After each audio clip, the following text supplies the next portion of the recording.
네, 안녕하세요. 오늘 달콩 살벌 남북 이야기 진행을 맡은 경남통일교육센터 정은정입니다. 네, 오늘은 평소와는 다르게 경남통일교육센터와 함께 할 건데요. 시작하기에 앞서서 경남통일교육센터에 대해서 잠시 소개해 드리도록 하겠습니다. 국민통일교육원은 학생과 시민 대상 통일교육을 실시하고 있고 전국에 10개의 센터를 두고 있습니다.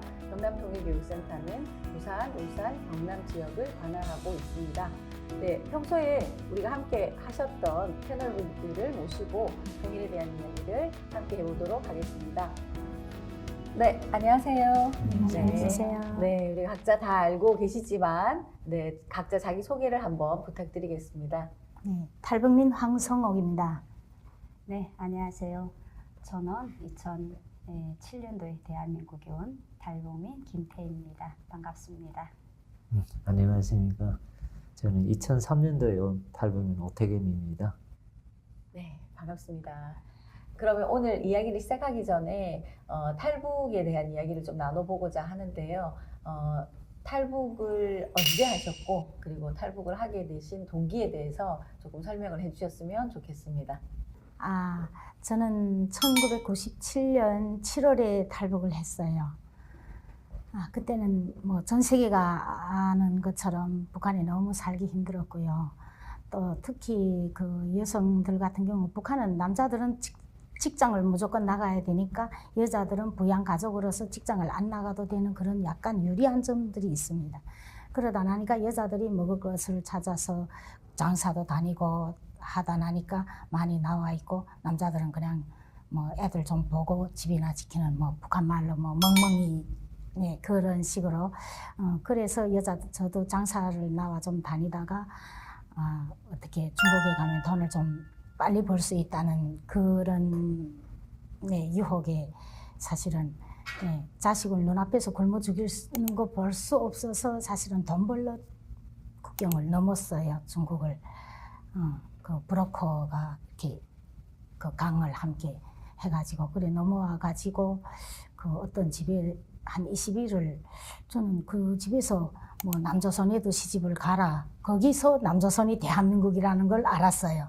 북한은 계속 남조선, 북조선 이래 하니까 남조선, 북조선만 알았고 거기서 한국으로 시집 가라 하니까 한국이 어디야 하니까 남조선이다 해서 그렇게 알았고 저는 저희 아버지가 남한 출신이기 때문에 그 눈 감고 돌아가시지 못하고 그 눈 뜨고 그 돌아가실 때까지 그 고향을 그리던 그게 있기 때문에 저는 절대 안 간다. 돈 벌어 가지고 가야 된다. 이랬는데 그게 잘 안 되더라고요. 그래서 어쩔 수 없이 브로커한테 이렇게 팔려서 어떤 집으로 갔죠. 여성분들이 사실 탈북률이 70%가 넘고 있거든요. 근데 그렇게 탈북하시는 게 여성분들이 생활력이 굉장히 좀 강하신가 봐요. 남성분들에게 뭐 멍멍이라고 아까 말씀하셨는데. 여성들이 강할 수밖에 없는 이유가 있어요. 네. 그게 그 왜 그러냐면요. 네. 당에서 그 모든 남자들은 조직 생활을 해야 되거든요. 네네. 그 조직 생활에다가 이 사람들이 목숨뿐만 아니라 정치적 생명까지 네네. 걸렸다고 보면 돼요. 그래서 그 가정에서 가장이 조직 생활을 안 하면 그 예전에는 배급을 잘랐지만 그 미공급이 시작이 되면서부터는 배급은 못 자르지만은 일단은 그 가정이 거기서 살아남기 위한 그 모든 수단이 잘린다고 봐야 돼요. 그래서 여자들은 나가서 장사를 하든 행방 보따리를 메고 장사를 다니든 이거는 해도 되지만은 남자들은 어쨌든지 간에 잘하든 못하든 배급을 주든 안 주든 출근을 해야 되는 의무가 있는 건 거예요. 그러면 그 남자들은 어쩔 수 없이 직장에 가서 일을 하는 직장도 있지만 일을 안 하는 직장도 있어요. 생산을 못하는 가동이 안 되는 직장도 있음에도 불구하고 자리는 지켜야 되거든요. 그리고 조직 생활을 해야 되거든요. 그럼 어쩔 수 없이 남자들은 거기서 몸을 안 쓰고 그냥 가만히 앉아만 있는 일을 하고 집에 와보면 여자들이 나가서 장사를 해서 쌀을 해서 집에 풀죽이라도 하니까 여자들은 당연히 남자들한테 바가지를 긁을 수밖에 없고 남자들은 그 여자들의 눈치를 볼 수밖에 없는 그 사회 구도가 지금 변화가 되다 보니까 마지막에 여자들이 행방을 나가면서 오늘 집만 잘 지켜라. 그게 집 지키는 멍멍이라는 소리가 그래서 나온 소리지요. 비하해서가 아니고 어쩔 수 없는 체제에서 남자들이 가져야 되는 뭐 비애지요. 그러면 이제 사실은 북한에 계셨으면은 멍멍이 되셨을 뻔했는데 남한에 오셔서 어떠세요? 남한에 어떻게 해서 넘어오시게 되신 건가요? 네, 사실 탈북민들이 우리 사회에 지금 들어오는 이게 다양한 이게 스토리, 다양한 그 환경의 분석은 총적으로는 이겁니다.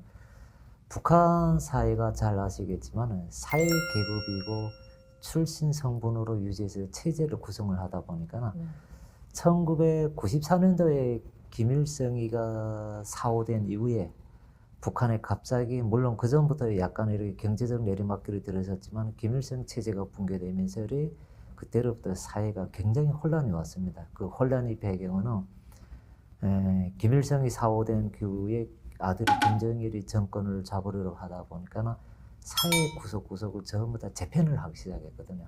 그래서 제 같은 경우에는 사실 이게 그 기간지에서 이게 길주8프 연합기업소라는 게 군부대 연합기업소는 거기서 우리가 뭐 나름대로 굴도 작품을 써서 사회 대중화 교육도 했고 여러 가지 다양학을 하다가 길주8프 연합기업소에 소속된 자재과에서 또 근무를 하다 보니까 이런 체제가 사회적 배경에 있는 사람들은 그나마 조금 숨통이 열렸고 그다음 사회적 배경과 사회적 직위라든가 환경 출신이 안 좋은 분들은 굉장히 이제 내리막길에 지금 낭떠러기 시작한 거예요. 국가가 배급을 안 주고 모든 사회 시스템이 붕괴가 되니까 멈춰섰단 말이지.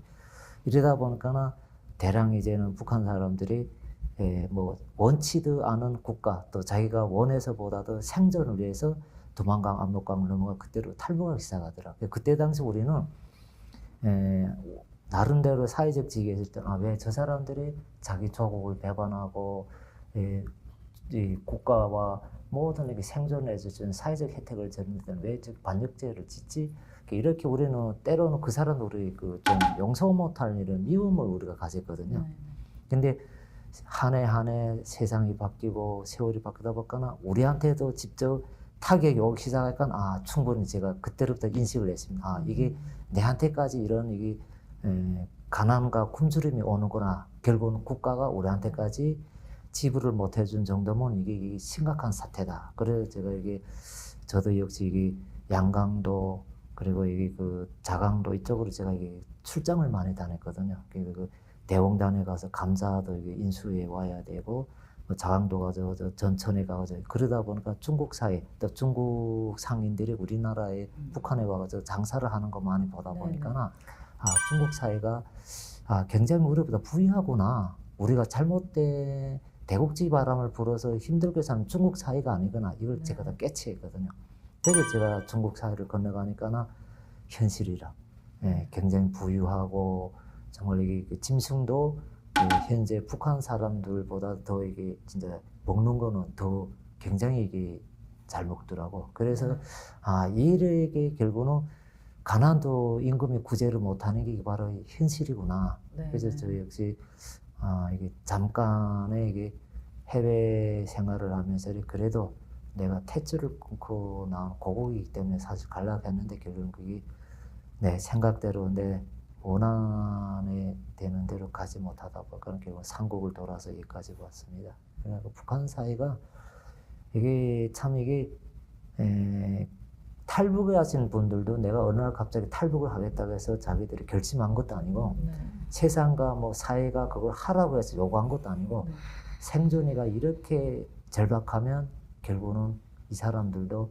본인 안에 이성을 잃어가지고 남의 나라에 갈 수 있는 건 이건 오늘의 현실이라고 저는 그렇게 봅니다. 그러니까 살기 위해서 그렇죠. 넘어오시는 그런 말씀이셨는데요.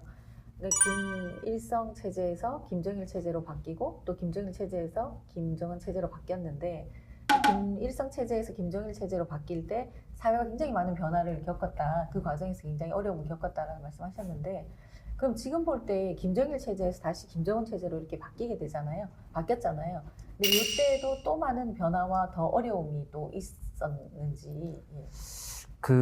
제가 뭐 나름대로 북한 사회에서 그래도 다양한 이게 측면에서 뭐 먹물도 많이 먹어서 이것저것 쭉 해봤는데 김일성 사회 체제에서는 그래도 우리가 국가가 정해진 모든 공급량에 따라서 자기들이 풍족하고 배불리 먹고 부유하게는 못 살아도 네. 그래도 사회에서는 이렇게 굶어 죽고 아사자가 나가가지고 사회 체제를 배반하고 탈북하 이런 건 없었습니다. 네. 정말 그러다가 김일성이 사후된 이후에 김정일이 정권을 잡아서부터 첫째는 자기 정권을 새롭게 수립을 하는 과정에 숙청이라는 긴 10년이라는 숙청이라는 이게 시대가 돌입하게 됐습니다. 네. 거기서 김일성이 체제 때 조금이라도 조금 좀 자기하고 과거에 여러 가지 엉켰던 이게 부처들 전부 다 밀어내기 시작했습니다. 네. 그게 제일 1순위가 뭐 자기가 뭐 후처든 본처든 김일성의 그 자식들 또 김일성의 그 자기들의 이게 그 이북 형님들 네. 전부 다 네덜란드, 러시아 이렇게 해외 다 추방을 시켰거든. 네. 그런 과정에 북한 내부에서도 당, 군 이렇게 모든 부처에서 김정일이 체제에서 약간의 미움죄를 받는 사람들 다 숙청을 당했습니다. 네. 그게 10년이라는 긴 시간을 가다. 그래서 사회 체제는 완전히 정권과 집권을 위한데 몰두하다 보거나 그거는 경제는 붕괴되고 네. 그 후에 김일성이가 49년 정권을 잡고 사후됐고 김정일이가 18년 정권을 잡고 사후됐고 네. 그 후에 아들이가 김정은이가 지금 정권을 잡아서부터는 이게 할아버지 아버지 정권에서는 도저히 성공과 이거는 리상도 할 수도 없는 걸 저희가 새롭게 개편한 것이 지금 네. 사회주의 헌법을 뜯어 고쳐가지고 이제는 국가가 주는 모든 이게 배급제 모든 이 시스템 다 없애버리고 자급자족으로 해야 된다. 네. 그럼 자급자족가 결국은 네가 직장은 국가에서 주는데 출근을 하면서 자급자족을 해서 먹을 것을 얻으라 하니까 결국은 이게 장마당이 북한에게 조선 노동당의 최고 유일적인 당입니다. 근데 네. 북한의 조선 노동당 위에 있는 당이 장마당입니다. 네. 네. 그 당이가 이제 5월 사상 체제를 앞장서 가지고 백성들이 이제는 그 장마당에 이제 그게 결국 당을 옹호하듯이 거기 가서 자기들 생존을 하고 모든 것을 살려고 그러니까 북한 사회 체제가 상당히 이게 김일성, 김정일, 김정은 체제에서 엄청나게 후폭풍과 엄청나게 많은 시스템이 바뀌었습니다. 지금은 이제는 돈만 있으면 누구나 자본주의 사회처럼 이게 가정교사도 끌어올 수도 있고 장마당도 할 수도 있고 상가도 할 수 있고 나름대로 사회 체제는 굉장히 많이 바뀌었습니다. 네. 그런 체제다 보니까는 모르겠습니다만은 이런 체제를 계속 지속적으로 가면 북한 체제도 이게 이제 멀지 않아서 붕괴는 되지 않겠는가 이렇게 보고 있습니다. 왜 세상을 알고 문화 침투가 들이기 시작하게 되면 결국은 그 사회는 붕괴가 되어 있습니다. 그렇죠. 그만큼 정보에 대한 접근권을 확대시키는 것이 굉장히 중요한 역할인 것 같습니다. 그죠?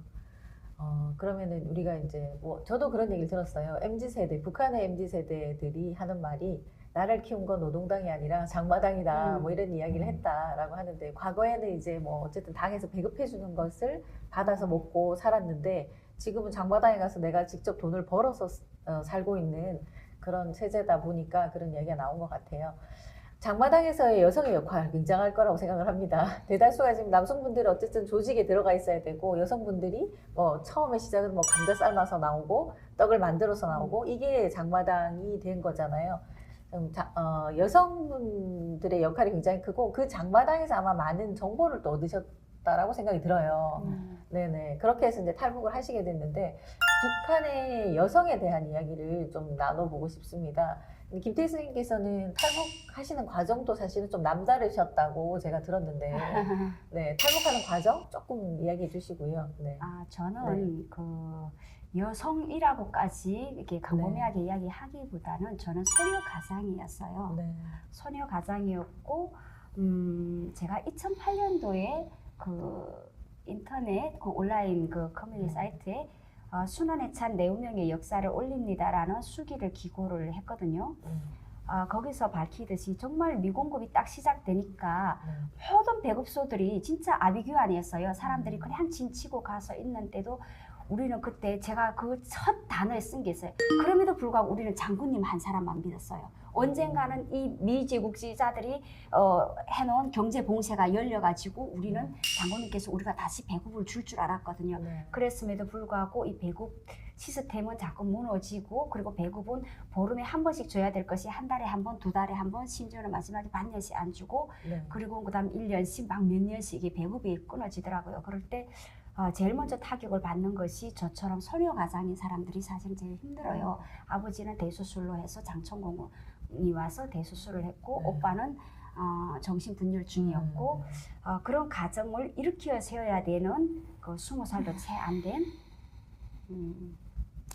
소녀 가장으로서 할 수 있는 것이 아무것도 없더라고요. 산을 터봐서 도토리며 부채마며 캐왔지만 하루 한 끼 가족의 그 입에 풀칠하기가 힘들었고 오빠가 정신분열증 걸린 오빠가 소를 보고 고기라고 생각을 하고 끌어들여왔을 때 그걸 잡을 수밖에 없었어요. 아버지를 도와서 잡아가지고 법에 갔는데 참 너무 구차하더라고요.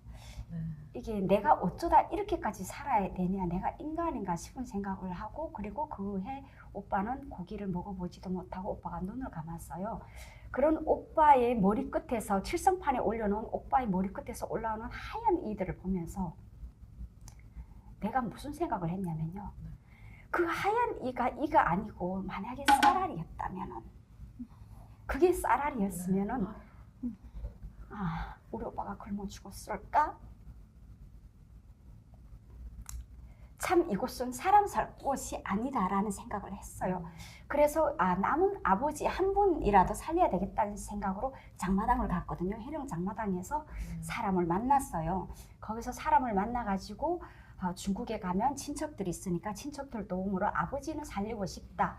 그래서 브로커선을 잡아가지고 저도 두만강을 넘었죠. 두만강을 넘어서 그 두만강에 그 제지공장이라는 데가 있어요. 강안리 쪽으로 가면 제지공장인데 밤에 거기를 이 아저씨가 손을 잡았다고 했는데 알고 보니까 깡도강이었어요. 손을 안 잡고 이 아저씨 손만 잡고 가는데 넘어서 갔는데 중국 땅을 어두운 곳에서 달밤에 중국을 딱 바라봤는데 이게 그 오는 느낌 있잖아요. 네. 저는 그 강둑을 건너가면서 누군가는 나를 와서 마대에다가 이렇게 탁 씌워가지고 납치를 해가지고 갈 줄로 알았는데 무사히 강을 건넜고 강을 건너서 바라보는 그 중국 땅이 너무나도 평온하고 따뜻한 건 거예요.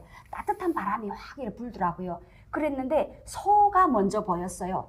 제가 소를 잡아서 하마터면 감방 갈 뻔했잖아요. 근데 눈에 보이는 게 소가 먼저 보였어요.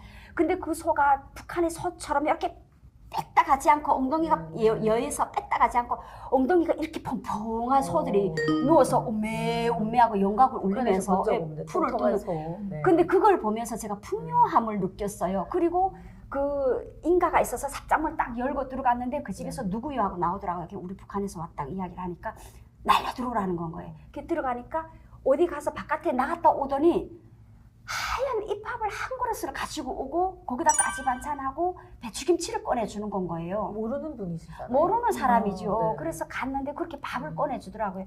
그날의 그 찬밥이지만 잎밥이잖아요. 우리는 평생 진짜 우리 오빠도 굶어 죽는 순간까지도 그 쌀알 때문에 네. 그 눈 제대로 감지 못했는데 그 하얀 밥을 주는 건 거예요.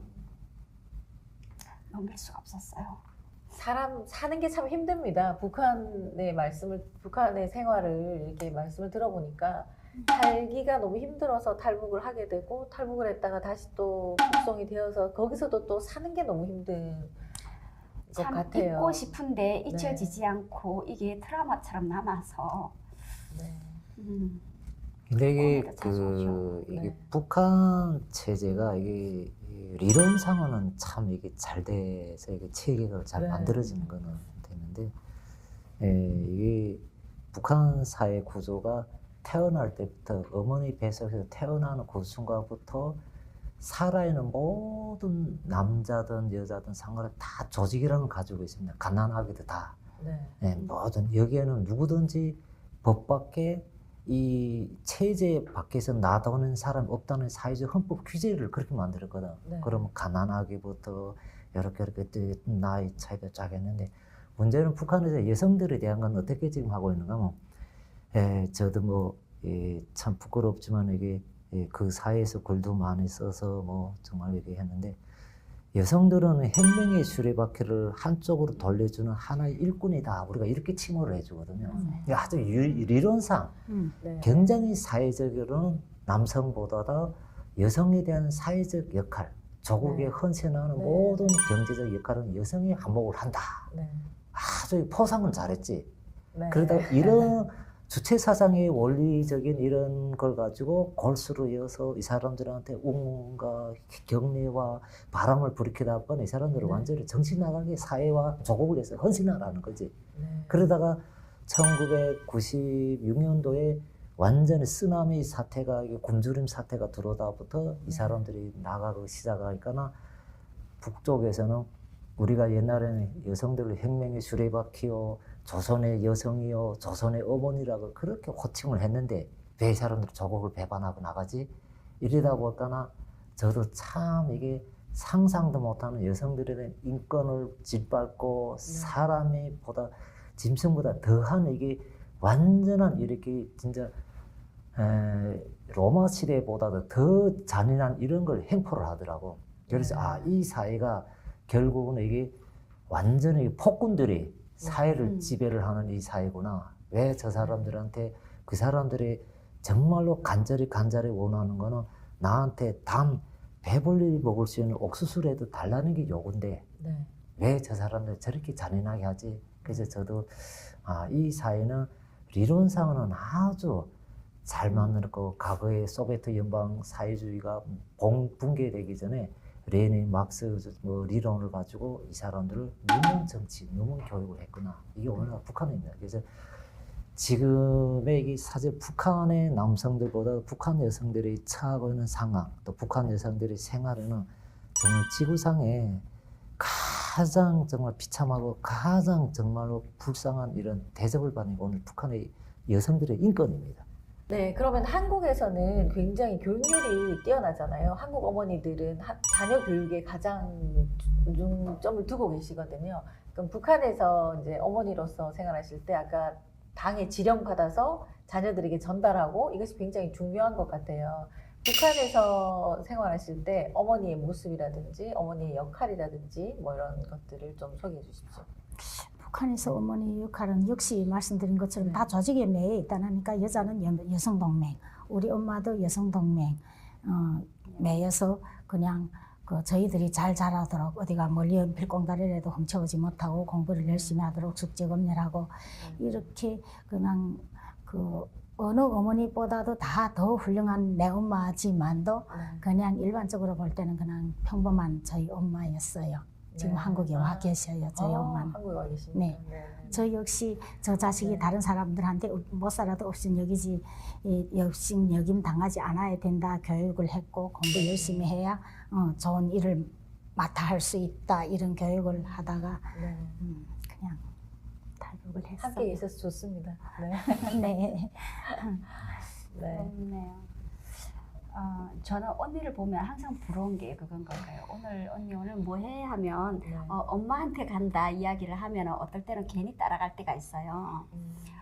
저는 어려서 엄마를 잃었기 때문에 엄마에 대한 기억은 그렇게 많지를 않아요. 그냥 개울가에 가서 몸을 씻어주던 엄마, 개울가에서 얼음을 깨고 빨래를 하던 엄마 그런 기억밖에 없고 우리 아버지가 성질을 내도 묵묵히 그냥 아무 대답도 없이 그냥 있던 그런 진짜 조선의 어머니 같은 그런 엄마밖에 기억이 없는데 저희는 저희 아버지가 후에 제가 10살 되기 전에 돌아가시고 나서 아버지가 엄마의 역할을 많이 대신을 해줬고 교육열이라기보다는 사실은 저희는 인테리어 가족이기 때문에 저희 아버지가 교사였어요. 그러다 보니까 그 인테리들은 좀 자녀 교육을 많이 신경을 쓰는데 저만은 특별히 풀어놨더라고요. 풀어놓고 자유롭게 키워주고 그리고 저녁이게 되면 그냥 그날 읽은 책을 어떤 거 읽었는가 이런 것만 신경을 쓰고 인격만 중요시 여겼던 그런 아버지인 것 같아요. 그래서 지금도 많이 생각이 되는 게 아버지의 그 훌륭한 교육이 나의 인생에 참 모델이었다. 그러니까 멘토였다. 아버지가 그렇게 키웠기 때문에 모든 것을 하기 전에 인간이 가져야 될 참된 인성부터 교육을 하지 않았나 그렇게 생각을 해서 지금도 아버지께 참 너무 감사하고 그렇습니다. 네. 어머니보다 아버지의 영향이 더 많으셨기 자기가 때문에. 엄마 했더라고요. 그러니까 어머니 역할을 하시다 보니까 지금 뭐 우리 여기 한국 사회에서는 아빠와 딸 하면 각별합니다. 그죠? 네. 저는 아들 하나 키우다 보니까 말이 없어가지고 속상해요. 딸 키우고 싶어요. 네. 부장님 어떠세요? 예, 사실 이게 북한에서는 이게 여성들한테 우리가 호칭을 주는 게 또 어머니에 대한 호칭을 어떻게 주는가 하면 네. 자식을 낳아서 키우는 여성들은 다 어머니란 호칭을 줍니다. 네. 사실은 이게 어머니란 호칭이 상당히 고귀하고 숭고하고 참 좋은 이게 뜻이거든요. 네, 네. 그래서 그런 뜻과 체제와 제도를 가지고 참 북한 여성들을 국가가 자기들이 만드는 그 시스템을 가지고 존중하고 배를 해줘야 되는데 네. 그런 삶과 대접과 자기들의 행복이라는 게 추구를 못하니까 참 안타깝고 그래서 이쪽에 지금 먼저 오신 여성들이 그래도 이제는 어머니랑 고귀한 이게 칭호를 가지고 사시는 분들이 좀 더 밝은 세상, 좀 더 나은 세상에서 과거에 이루지 못했던 행복한 꿈들을 더 많이 꿈꾸고 더 많은 세상에서 오래오래 사시길 바라자면 결국 우리 국민들이 많은 또 관심을 가져주시면 좋지 않을까. 저는 여성분들은 정말로 늘 이분들한테 격려와 또 용기와 또 힘을 좀 실어주려고 오직 노력을 하고 있습니다. 네, 감사합니다. 네, 그럼 저희가 오늘 북한 이탈 주민과 대화를 나누면서요. 한민족으로서 같은 점 그리고 또 긴 분단의 시간으로 인해서 조금씩 다른 생활들에 대해서도 알게 되었습니다. 그동안 저희가 먼저 온 통일이라고 이렇게 말을 하면서도 뭔가 함께 통일 준비를 하지 못했다는 생각도 들고요. 먼저 온 통일인 이분들께 저희가 좀 관심이 없었지 않았나라는 생각도 하게 되었습니다. 자, 이제부터는 하나하나 함께 할 수 있고 또 알아가는 시간을 많이 가져보았으면 좋겠습니다. 오늘 이 자리에 함께 해주신 선생님들께 감사 인사드리고요. 시청해주신 시청자 여러분께도 감사드립니다. 감사합니다. 감사합니다. 고맙습니다.